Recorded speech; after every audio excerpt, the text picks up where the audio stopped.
Newsfirst at 9. Headlines.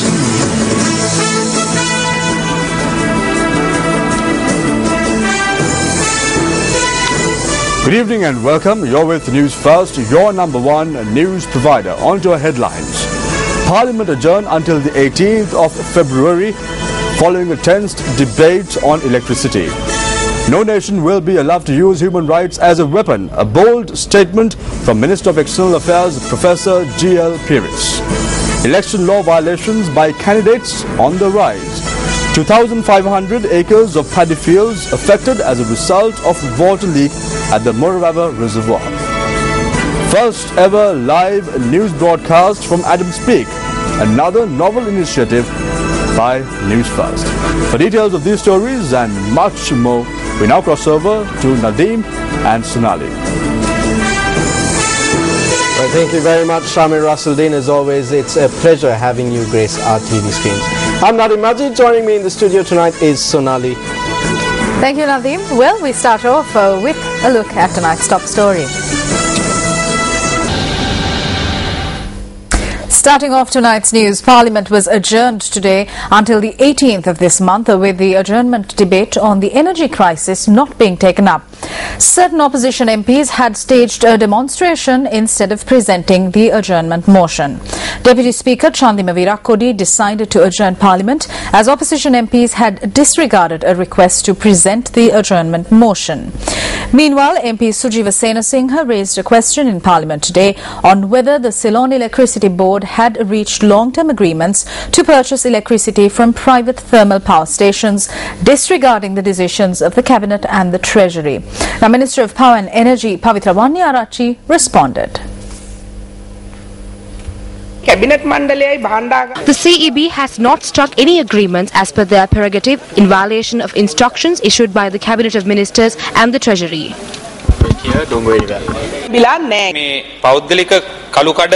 You are obtaining electricity from private black market traders. You are saying that there has been no fraud. How much are you paying per unit? The information that we have suggests that it is between 22 and 35. The private sector was authorized to construct private power plants during the UNP government. As such agreements have been reached to supply electricity from private power plants. Prices vary in these agreements. There are various prices per unit for each of these agreements based on when they were signed. Prices range from 20 to 40. We can look at who signed the agreements later. I am asking you because you are the minister. Answer this question. What transactions have you had with black market traders? How much are you receiving from this? How much are you taking from them? Answer this. My hands are clean. You should know this. Honourable Speaker, please withdraw the allegations that he has made. Please withdraw the statement you made alleging that I am receiving money from these people. This is a baseless allegation levelled against me. I ask the Honourable Deputy Speaker to strike it from the Hansard.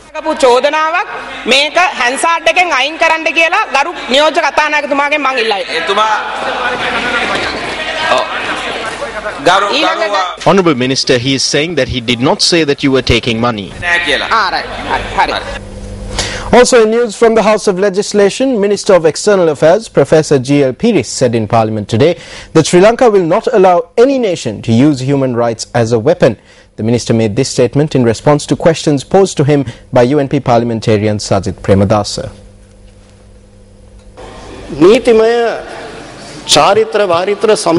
Human rights are protected within the legal tradition, but Honourable Deputy Speaker, we clearly state that we will not allow any nation to use human rights as a political weapon.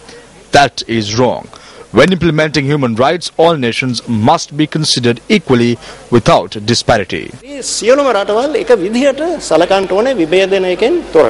When will you take steps to at the very least implement the recommendations of the report of the LLRC? Several years have passed since it was released. 85% of the recommendations have already been implemented. Within a very short span of time, we have brought forth an environment where human rights can be enjoyed by people in the north. I am talking about the country as a whole. Even today, illegal armed groups are proliferating openly. At the same time, the right to information has been negated. I am not the one who is saying this. This is being said by expert teams appointed by you. We do not want to come under international pressure either. We are moral citizens born of this country. But what is happening as a result of your deliberate neglect in implementing the recommendations of the LLRC?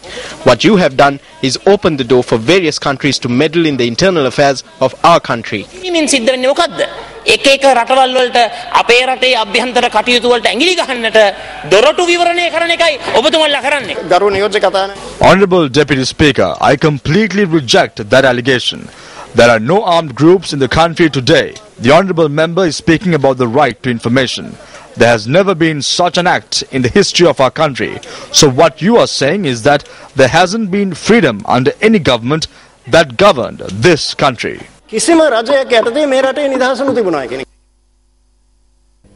Welcome back to the news.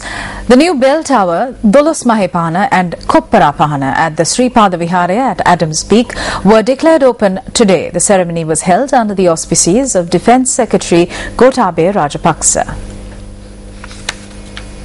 Members of the Mahasangha, including the Chief Prelate of the Askeri chapter, the Most Venerable Udugama Sri Buddha Rakita Thera and the Chief Incumbent of the Sri Pada Viharaya, Venerable Bengamu Dhammadina Thera, gave their blessings to the ceremony. Following religious observances, Defence Secretary Gotabaya Rajapaksa first declared open the new bell tower. නායක ස්වාමින් වහන්සේගේ අනුශාසනා පරිදි අප දැන් Subsequently, the Koppara Pahana and the Dolos Mahepana was also unveiled. අචල විශ්වාසය සහ බැඳීම මොනවට තහවුරු කරන්නක්. මේ ඔබ දකින්නේ ආරක්ෂක ලේකම්තුමන් විසින් The Defence Secretary also declared open the new lighting system at Sri Pada. President Mahinda Rajapaksa also participated in the ceremony by paying floral tributes from the air. Construction on the new bell tower and the Dolos Mahepana took place over the past several days, with materials being flown in by air. Newsfirst broadcasted the event live from the Adams Peak this morning and also broadcasted the entire news bulletin from the peak for the first time. Newsfirst Primetime Sunrise was telecast live from Sri Pada this morning. Yes, I am here at Sri Pada where Newsfirst has performed yet another first as we broadcast live from the summit of Adams Peak.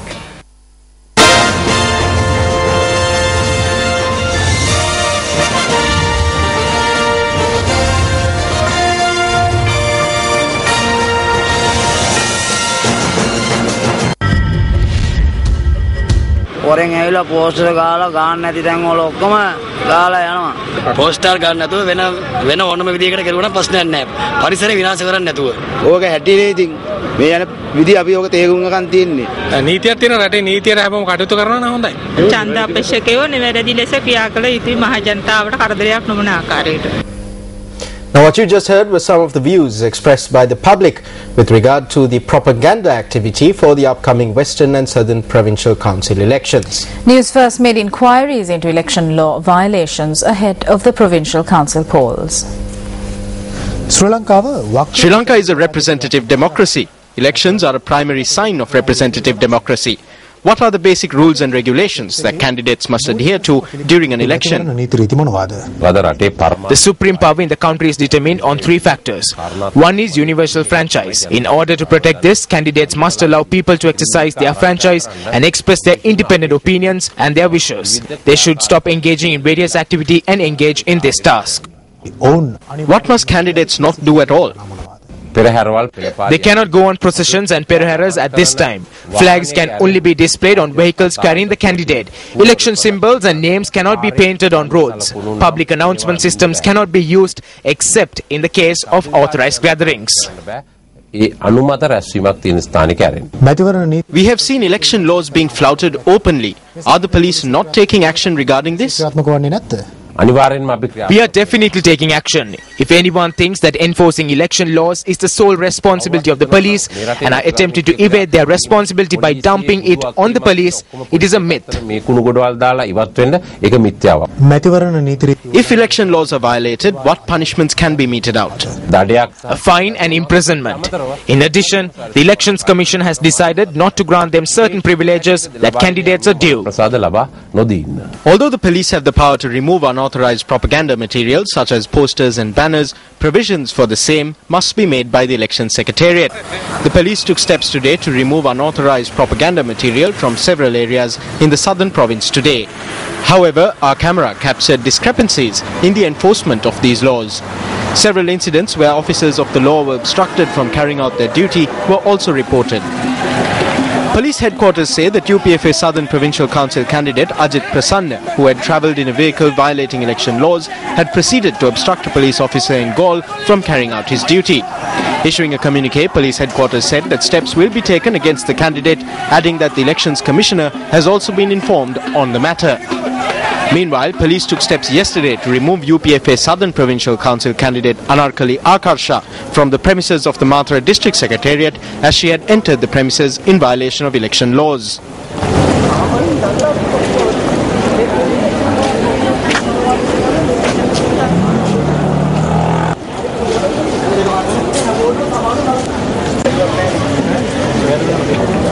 A number of propaganda processions which openly flouted election laws were also witnessed yesterday. The Democratic Party commenced its election propaganda activities for the Gampa district from the Kalaniya Raja Mahaviharaya today under the patronage of party leader Sarath Fonseca. A group including the Deputy Leader of the Democratic Party, Jayantha Katagoda, and candidate for the Western Provincial Council, Susil Kindelpitiya, were present at this event. The group engaged in religious observances and obtained blessings from the Mahasangha.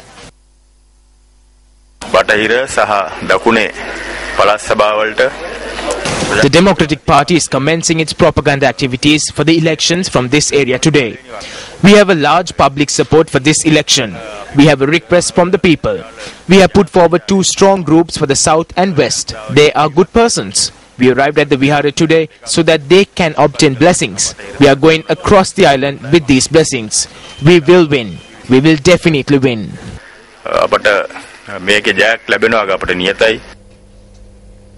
Also in election-related news, Hirunika Premachandra, who commenced her election campaign yesterday, subsequent to religious observances, became emotional when expressing the following views.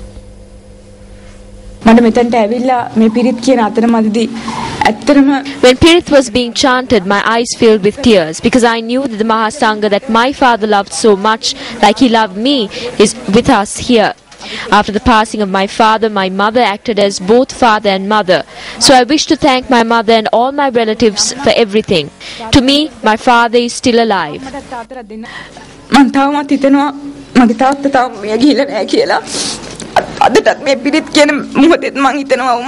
Pirith was chanted today, I felt like he was near me. That is why I stand strong with the people.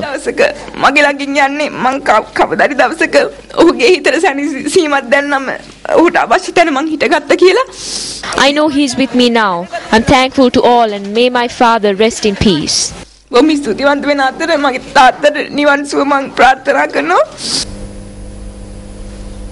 Addressing an event in Galewela today, Minister Janaka Bandara Tennakon commented on election candidates.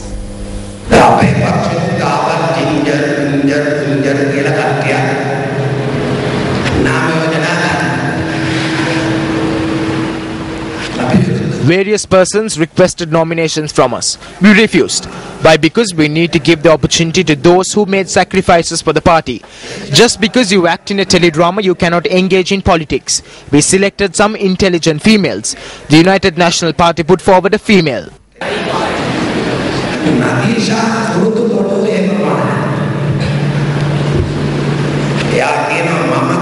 She said she is from the cinnamon stick army and she is for the cinnamon sticks. That is how she will treat the people after the polls. If she was here, she will lose all cinnamon sticks.